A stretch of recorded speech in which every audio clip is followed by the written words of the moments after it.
Observe a sprawling Japanese city, and you'll see a society in constant, synchronized motion. This level of output is the result of a specific cultural choice, the refusal to accept stagnation as a natural state of being.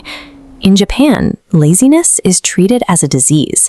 It is a quiet, creeping condition that slowly drains your potential and steals your future. Many other cultures actively celebrate this condition. We frame our inaction as a well-deserved break or a lack of vibes, wrapping our stagnation in the language of self-care until the excuses become our new baseline. Growing up with a Colombian mother and a Japanese father, I lived at the intersection of these two worlds. My mother's culture focused on the comfort of tomorrow. My father, however, viewed that delay with genuine horror. To him, there was only one acceptable time to act: now.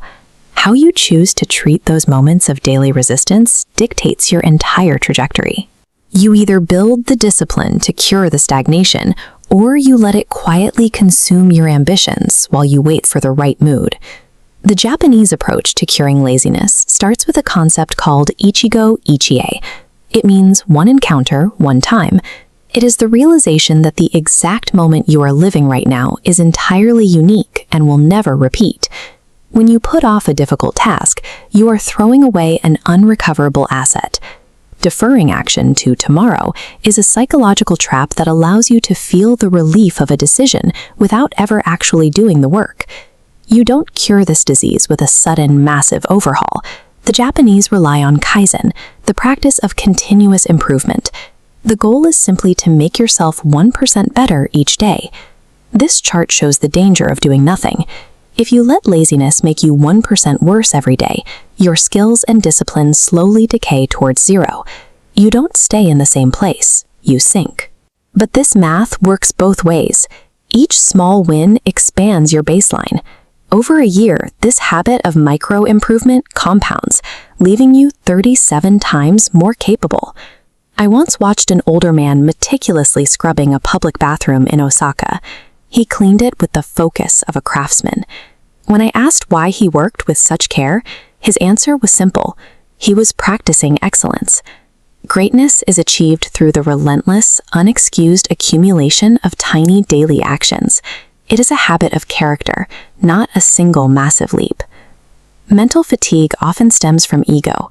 We look at a repetitive task and assume we already know everything about it. We get bored, and that arrogance manifests as physical laziness. To counter this, you adopt Shoshin, or the beginner's mind.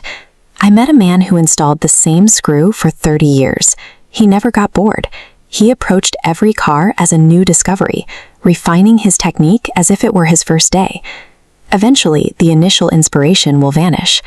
Your body will ache, and you will want to quit. This is when you apply gamen, the act of enduring difficulty with absolute dignity. Your fleeting desires have no authority over your actions. Your word must count for more than your comfort.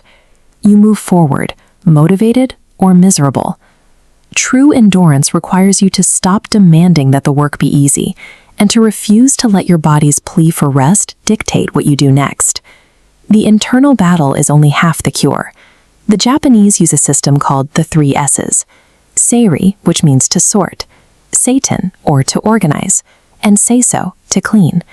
External chaos in your environment provides a constant visual justification for internal laziness.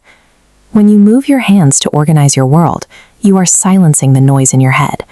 As the physical mess disappears, laziness vanishes.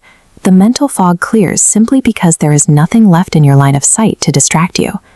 To maintain this clarity, you apply hansei. Every night you look back at your day with brutal honesty. Where did you find excuses? Writing down these failures creates a constructive pressure to perform better tomorrow. For the anxieties you cannot solve, there is Shoganai. It means letting go of what you cannot control. Agonizing over the past or worrying about others burns up the mental energy you need for the work in front of you. A disciplined life requires a dual ecosystem, a physical space that supports action, and a mind ruthlessly purged of useless circular worries. Consistently choosing these difficult methods changes your identity. Discipline stops being a forced chore you do for others.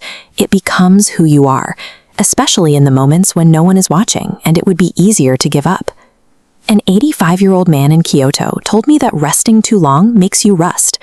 To him, possessing a capable body and choosing to waste its power in laziness was a direct insult to the sheer gift of being alive.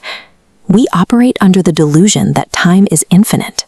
But the moment you are in right now is the only one you actually possess. When you waste it, it is gone forever. There is no button to return and reclaim the potential you threw away. The real tragedy of life isn't failing after a hard-fought effort. It's arriving at the end and realizing you never actually tried because you were too busy waiting for the perfect moment of motivation that never arrived. Treating this disease is painful. Your body will protest.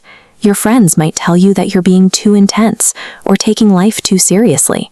You will have to decide if you want to remain comfortable and mediocre or uncomfortable and effective. Declare war on your own laziness today. Accept the friction, embrace the exhaustion, and pay the toll in sweat.